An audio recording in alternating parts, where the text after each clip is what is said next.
Ayan, hello everyone. Today ay magluluto tayo ng bami. Yung mix na bihon tsaka pansit na dry. Ayan, pansit.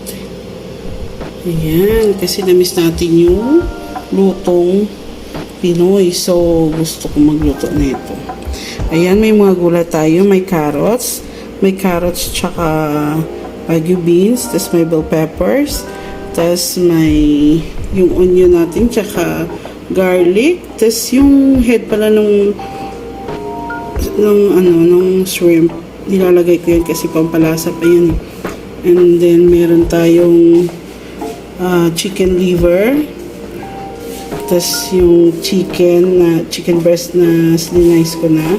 This yung mga powdered ingredient. Meron tayong black pepper, may seasoning, may Maggi seasoning, just may salt, and then may ginaya tayo na cabbage.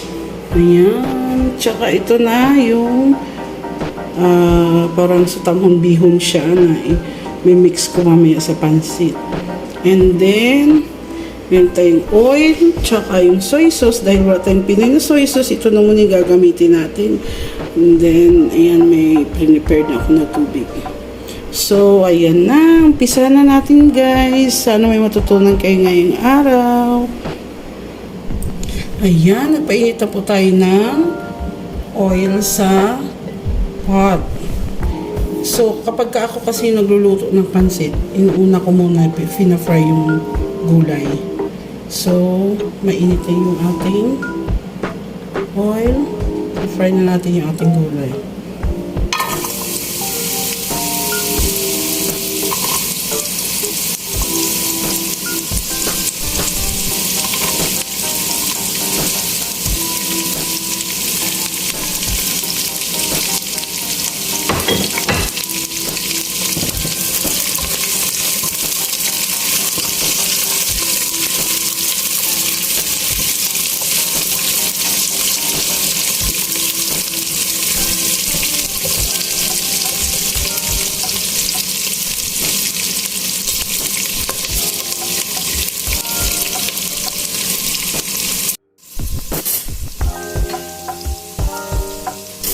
Ayan, na-fry natin yung gulay.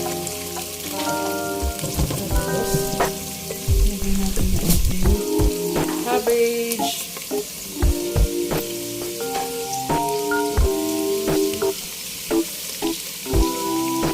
Yes, madami kaming gumamit ng cabbage kasi masarap yung cabbage. Tapos, dito, sa Saudi, mura na yung cabbage. Kaya, habang mura, take advantage yun.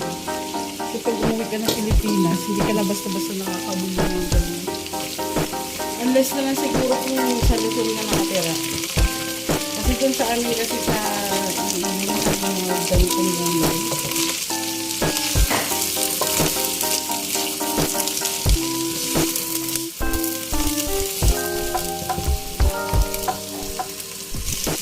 So, sila sa akin lalagay yung pepper.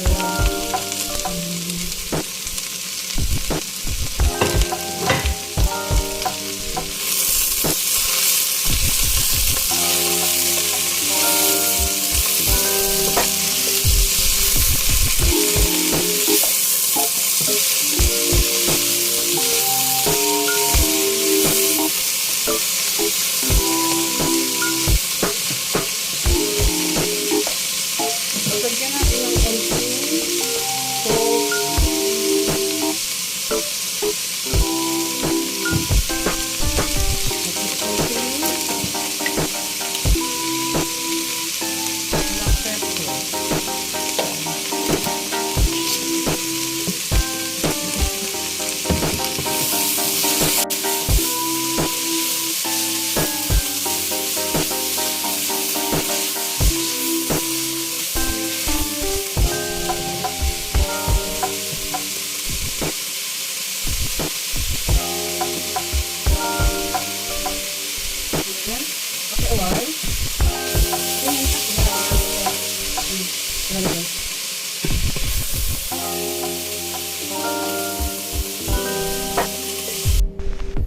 na yung ating gulay. And then, iset aside muna natin siya. Tapos, gigisa tayo ng ating mga sangkap na sahog ng ating pansit. Ayan, nagisa na tayo. Unahin natin yung bawang.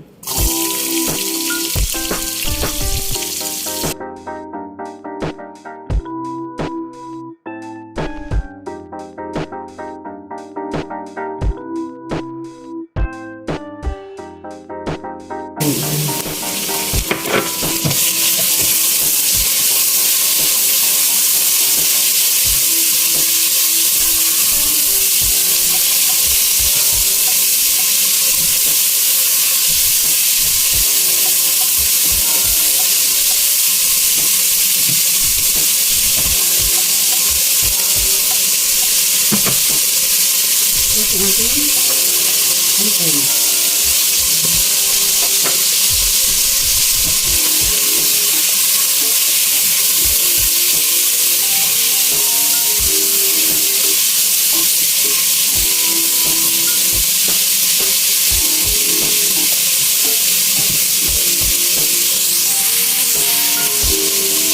Tapos, ilagay natin ating liver, yung chicken liver.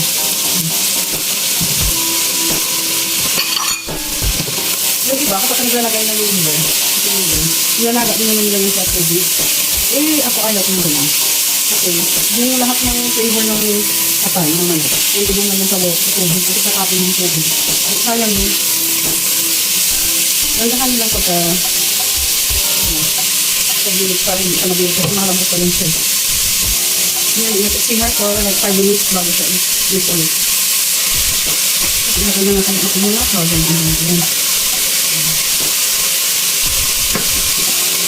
Ilagay tayo ng kaunti.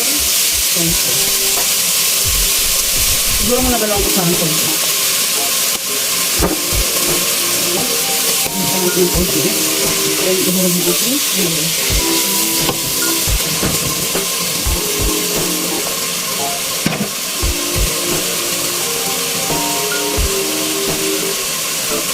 Ilagay ko na.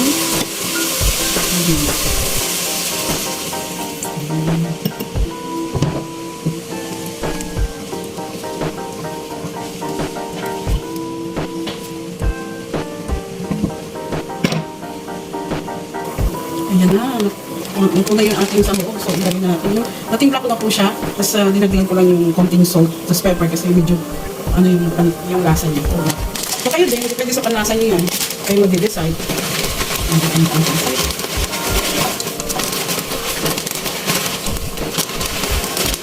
Tapos kapag tingin nyo guys, dry siya, lagyan nyo ng konting tubig para hindi naman mag-dry yung pancit nyo. Kaya muna natin na mag-absorb yung tubig sa pancit bago natin haluin para hindi siya maluwag. Ayan na, na-absorb nyo na yung water, so ilagay na natin yung ating pancit. Yung pancit pala guys, nasok na yan sa water. Kaya hindi yan siya masyadong mag-absorb ng tubig. Kasi ano na siya, malamot na siya.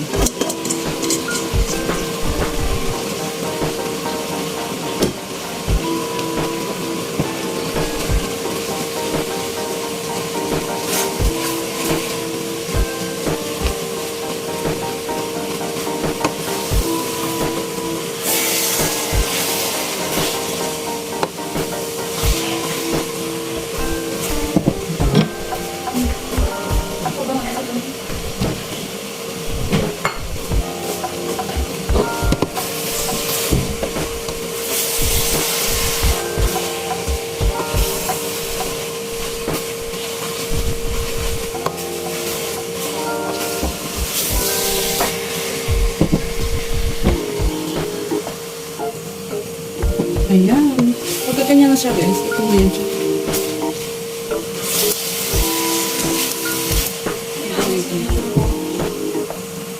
Ayan, dahil luto na yung ating pansit, lalagyan na natin ang gulay. Ayan, sobrang sarap. O diba, maraming gulay.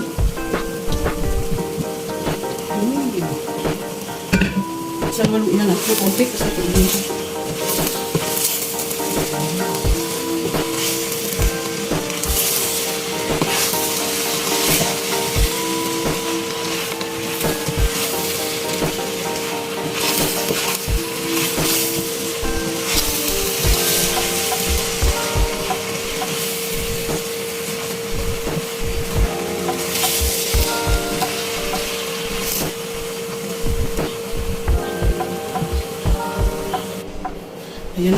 ating pansit.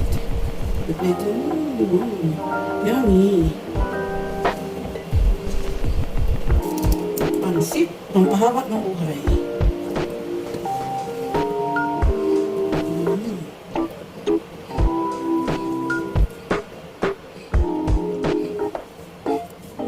Dito.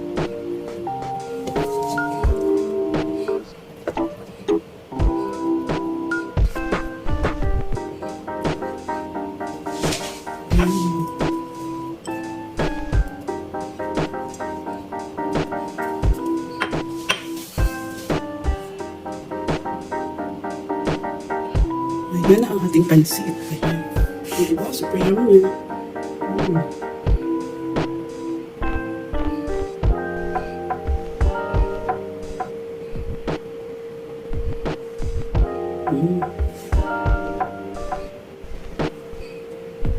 Hanggang dito na lang tayo guys. Sana may natutunan kayo ngayong araw sa aking video. At magkita-kita tayong muli. At sa lahat ng hindi pa nakapag-subscribe, baka naman pwede natin i-press yung subscribe button at i-click yung bell para ma-notify kayo sa susunod nating video. Ayan, pasensya na po, nagugulo-gulo ng konti si host. Ayan, maraming salamat. Bye-bye!